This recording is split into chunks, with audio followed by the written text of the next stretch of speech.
भारत माता की जय जय श्री राम। माता कालीर अपमान, माता कालीर अपमान, माता कालीर अपमान।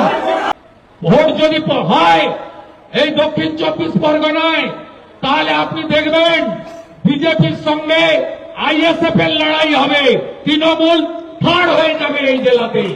এই জেলায় আমি আপনাকে বলে গেলাম, শুধু পুলিশ আর তোলবাজ চোর গুন্ডাদের নিয়ে এই জেলাতে মানুষকে দাবিয়ে রাখা হয়েছে।